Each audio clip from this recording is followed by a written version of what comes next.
Podcast 15. You almost did it. I did, didn't I? Hello, welcome to podcast number 15. With the crown. With the crown. We are here. Well, do you know what? I'm going to leave all that in. I'm going to leave all that in at the start. I'm going to be radical this week. So we're here. Podcast 15. Don't know what we're going to do next week because we were mirroring the darts and the darts have finished. Otto's Outlaws, top of the league. Yeah. Pale Maidens. No bottom of the league. Need a point. 2 years running. Oh. I'm sure everyone will be thrilled to hear about the darts league. Do you know what? When I first came down here, I had to go and film a darts tournament, and I thought, oh, this is going to be awful. It's actually really exciting, and it makes you want to put a darts board up in the office, which I've said on many occasions we ought to do that. Well, you haven't said it often enough around me, because I will back you up on that. Okay, well, it's going on that wall, I think. I've decided. I'm a bit concerned about if something goes wrong and my head's in front of the darts board. Alright, well, we'll just put someone where no one's going to get hit by it anyway. And we can always take out frustrations of interviewees who haven't cooperated and print 2 weeks. out their 2 weeks. pictures. Not saying who they are, but over 2 weeks we've been trying to get an interview with them. And it's very difficult when it's an interview regarding a story that has to do with a certain profession and they're the only spokesperson for their profession in the islands, and yet they're not available. No, I'm going to do a workaround on that. Anyway, we do have a list of things we're going to talk about this morning. Tom, tell us about knitting. So, apparently I'm the do-all of, know-all of, end-all of knitting, which I have to admit I know nothing about. We were talking about a style of knitting, purling. I thought it was written like a pearl, like the jewellery, but apparently it's purr like a cat. So I didn't find that one out till I read that on the teleprompter this week. That's what you learned this week. I'm really cross about that. I'm really cross about that story because there's an 18-hour flight. Can I just say she's not cross about my story? I'm amazing. It's 18 hours on the flight from here into the UK, and if you're a craft person like myself, that's a lot of knitting time. You could be doing sitting on the plane. Picture me, sitting on the plane, knitting whilst listening to downloaded FITV podcasts, which you can do on your iPhone and other options. Androids.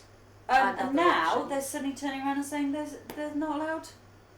Which I'm really shocked at. Well, so the story was essentially we were going up to try and clarify. So Hannah, as you know, if you've been listening, went off to the UK last week, and she took her knitting and her knitting needles in her hand luggage. Got there, said, I've got this in my hand luggage, my needles are made out of plastic, am I allowed them on board? And they said no. So they took them off her, and did she have hissy fit there? No, she was relatively calm. She just said that she was a little bit disappointed, and then 2 minutes later, someone called her back and asked her what they were made out of. Then she got dragged behind the desk, and it was all a bit weird. Not forcefully, of course, but no, she was dragged behind the desk and had a little bit of chat with them about her needles, and then came back with her wool and her needles, and she said because of the material, because they're plastic, you're allowed them on board. And I was like, well, there are. The crafters, let's say, like there are a lot of them locally. Crafties. Crafties. Craftinasias. I mean, if you're taking scissors on board, you know, metal, sharp, because this is the whole argument they've said, and I still argue with them. No sharp objects allowed on board. Well, I'm sorry, a wooden knitting needle is not sharp. A wooden crochet. I'm a middle-aged woman with a back problem. How am I going to take down that plane? So I went up to go and speak to the aviation security manager. I said a mustard word then. Anyway, I went up to MBA to see the aviation security manager to discuss about what kind of things they have in their sin bin, because it's a military base as well. Yeah. It's a military airport as much as it's used for civilians. I thought, you might find some different things to what you'd find at Gatwick or something like that. So that was really cool. Went and looked through those kind of stuff. But whilst we were up there, obviously broached the topic of knitting needles. The topic of knitting needles. And he said that to clarify things, a new procedure, or at least an update on the procedure of what was allowed on board, had actually come into place within the last week. And he showed me the list of things you're not allowed on board. And I can't say his own personal opinion, because at the end of the day that wasn't part of the interview. But you look through it, and it was something like a pair of nail scissors aren't allowed on board. Not allowed on board.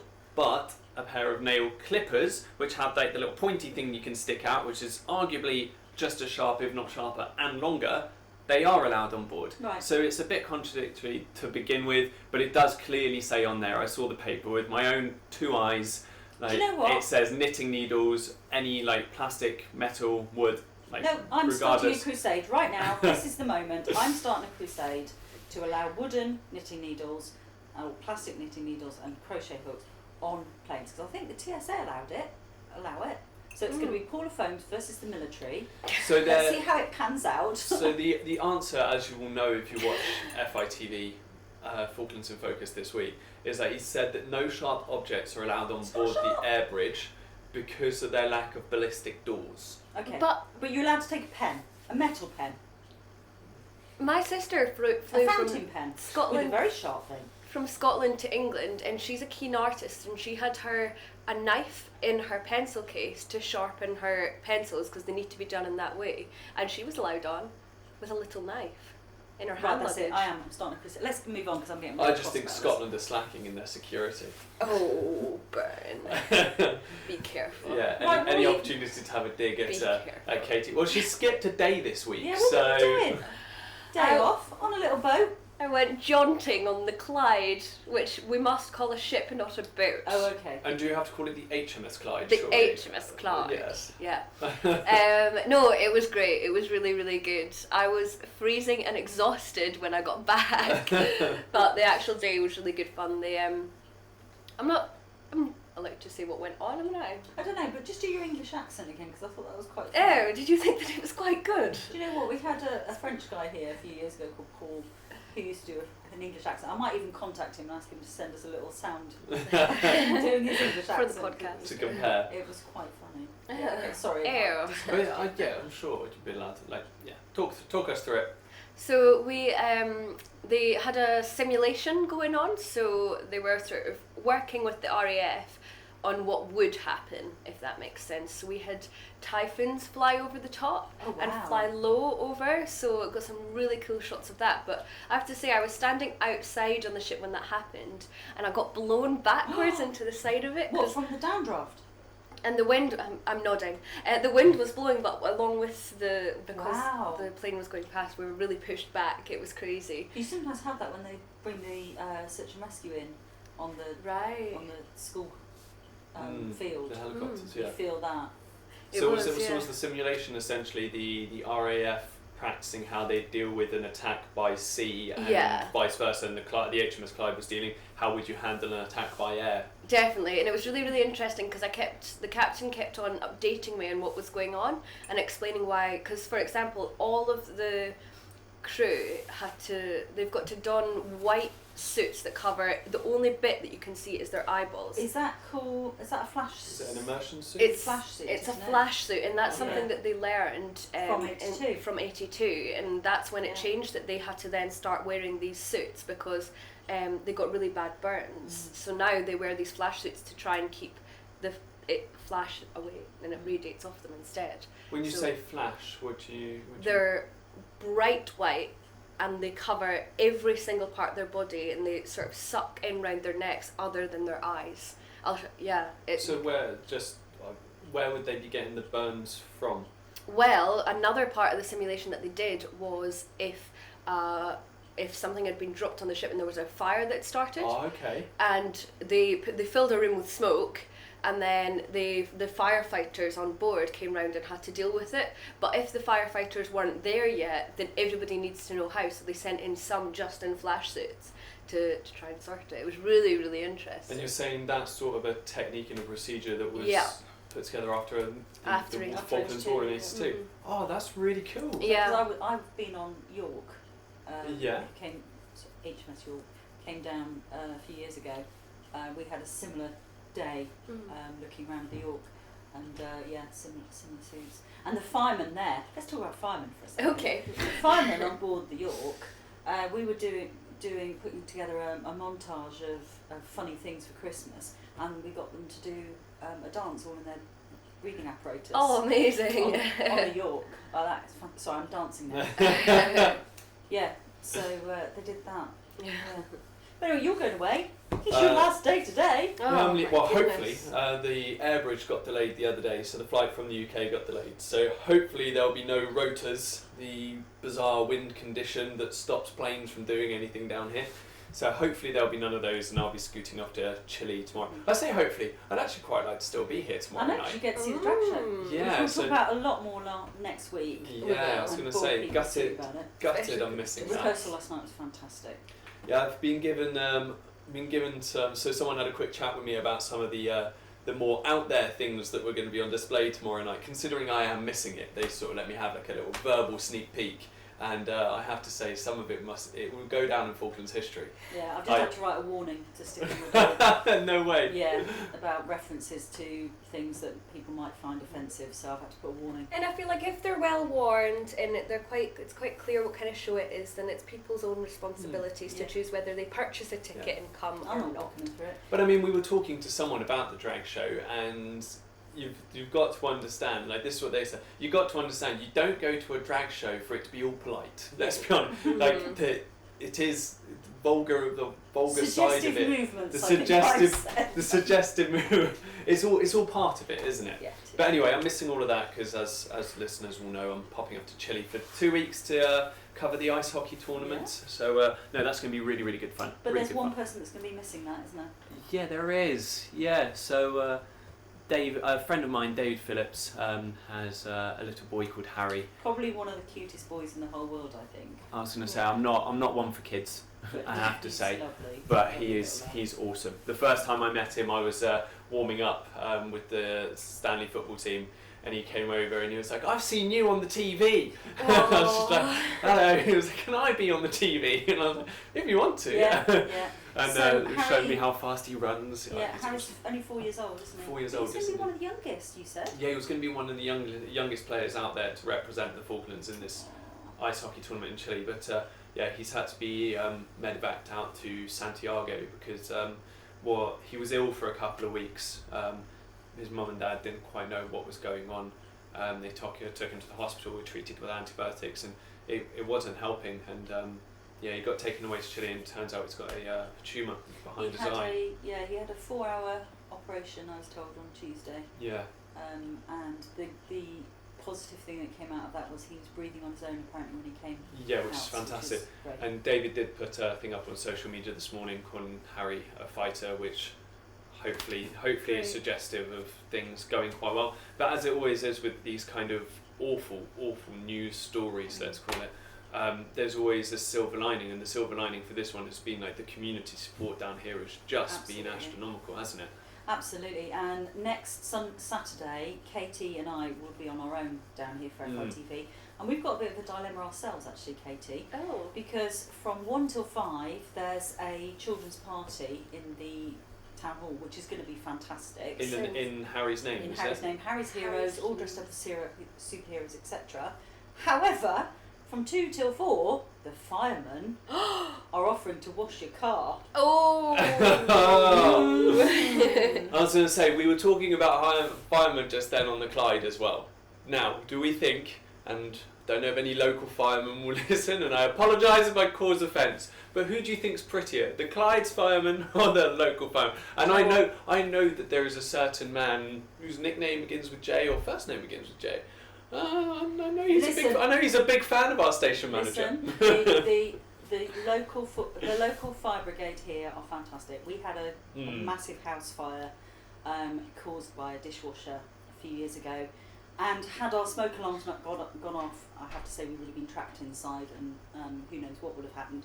But the fire brigade came, they were prompt, they dealt with it, and they were absolutely fantastic. They are brilliant, the firefighters down here, absolutely fantastic. I understand one of them drove to our fire. We're digressing rather a lot here, but drove to our fire actually in his underwear with his window down so he could look out, because it was a frost that morning, so he didn't have time to defrost his window. Wow.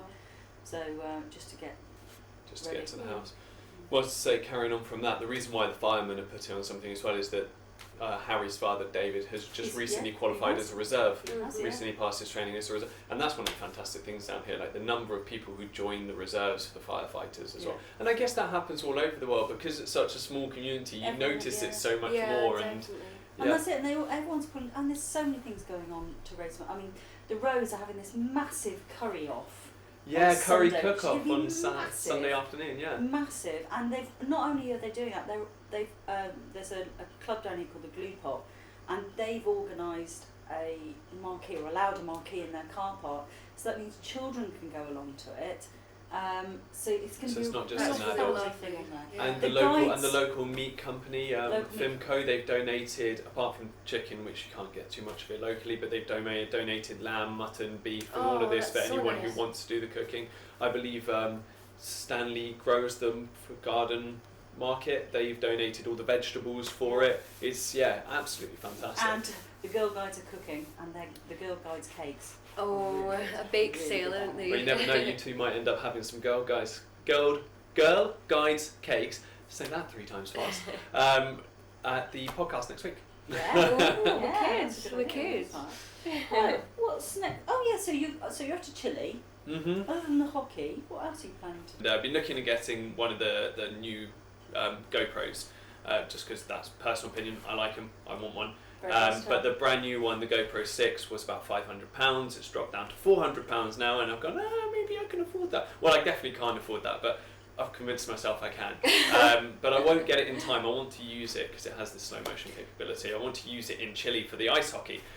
So I couldn't get it down here in time. So I had a look on a couple of Chilean websites for it, and it's substantially cheaper. Like, so much cheaper, by a good like 150 quid in Chile. However, buying something online on a Chilean website, bar the language barrier, because my Spanish sucks, like, bar the language barrier, it's just so complicated. Do you think though, if it looks too good, it probably is too good?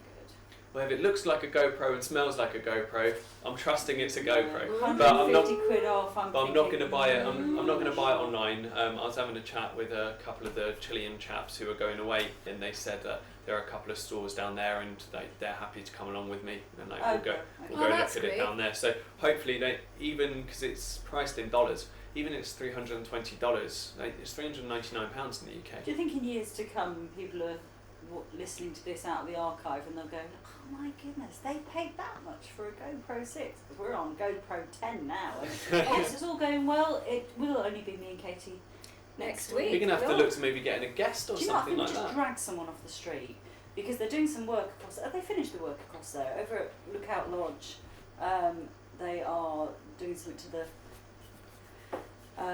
roof over there. We could actually just drag someone off the street, couldn't we? Or we could have one of our queens from the drag show. Have Queen come in. Ooh, yeah. You've got to get the Star Queen. Even though, I mean, I must say that as much as she is, Hang on. as much as she is the Star Queen, I do have to feel, like I say, front page of the newspaper this week is that, well, there are a lot of other queens, and like only her name was, but only her name appeared in big bold letters. I mean, I know one of the other queens, the one who's doing the presenting on the night, wasn't too happy about his name being overshadowed. Suppose to say, what's your week looking like next week, guys? Well, I'm most intrigued by Thursday, where Katie's going into a men's shed.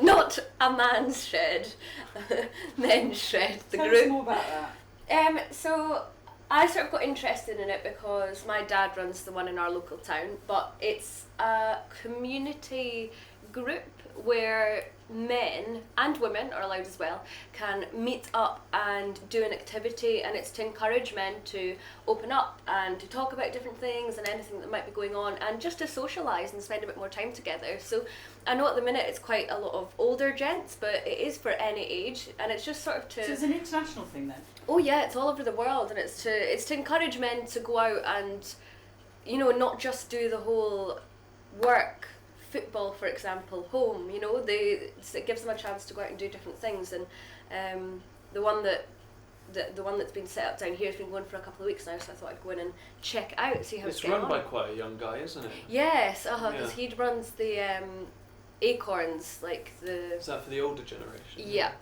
Do you think, generation-wise, I mean, you know, for instance, when I was growing up, if I needed to change the oil on my car, my dad would show me how to do it. Do you think that generation-wise we're sort of all losing that ability to do kind of things that would have...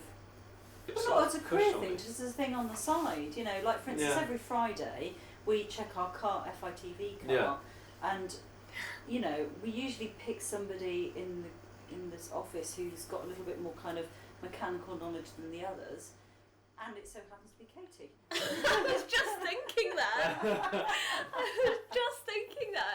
Caiti just likes tooting the horn to make sure it still works. I've never done anything with a car in my life, but I check it down here every week. But no, I never see much wrong with it. We've not had a problem yet. No, it's true. But it's good to know. It's good to know. Now I know. But I do see what you mean. I think you are right just by looking at like some of the people like my generation, people I knew at university. Not so much like that knowledge, as you say, not even just for a career. That knowledge of like being able to go out and do things, look at under the bonnet of a car and know what's going on. I don't feel like that maybe is as prominent as it used to be in the generation before us. So I think anything like that with physical activities that could teach you a bit more to help you in essentially day-to-day life, I think would be fantastic. And if it has a positive, like, if it has positive social aspects as well, I think, It's a really good idea, I think, and they've been, when you look at it online, different. I think the one down here is quite new, but if you look at it in different places in the world, you can see that they've done wonders for lots of gents that don't go out anywhere else. So it's good. Well, you guys going to look forward? Are you looking forward then to your quiet week then? Before... I can't think of anything beyond Saturday night at the moment. I know. That's a real. You know, last night it's we gonna put be all the great. tables out, we put all the chairs out, we counted the chairs a dozen times. You know, this afternoon. How many chairs do you have? Well, less than 200. How many tickets did you sell? 180 something. Right. So there should be a chair for every person, really. Well, yeah, but there's some people that are coming to babysit cameras because you're not here. So I've had to get people to come in. The resentment in your voice then. You're the one that okayed me going away. That's all I can think of really. But there's some good things next week. We're going to be doing some drag makeup on Monday night so people can see, just have a look how much effort goes into that transformation. We can talk about the Falklands catching up with the rest of the world, with 4G being introduced finally to mobile phones. Yeah, but there's been some issues, I think. Yesterday there were some problems. Yes, there were, but I mean that'll be something else to explore next week, won't it? Talk at the museum on rocks and fossils by Emma. Weird coincidence, I went to school with her. It's a strange coincidence. And then football. Did you say that's the start of the five-a-side season? So we're halfway through. So the first half was during the World Cup, and then there was a couple-week break. Then it was supposed to start again this week, but the leisure centre closed for a week. Everything sporting related had to stop for 7 days. Well, longer than that, because they're still closed today. I looked at their timetable. They were supposed to be open today, but they'll be closed until tomorrow at 10 a.m. And Disaster. Birdfest starts on Friday. Hannah will be going to that in the UK. Yep. She'll be back for the week after next. Yeah, so I know. It's so soon. It flies by. Yeah. Anyway, that concludes the podcast for today.